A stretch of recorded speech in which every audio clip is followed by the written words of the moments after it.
মাননীয় সদস্যবৃন্দ,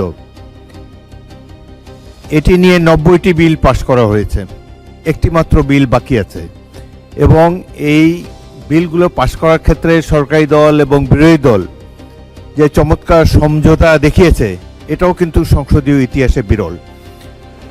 আমি অনেক বয়স হয়েছে, এর আগে 6টি সংসদ দেখেছি।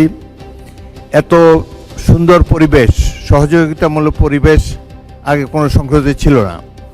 এখানে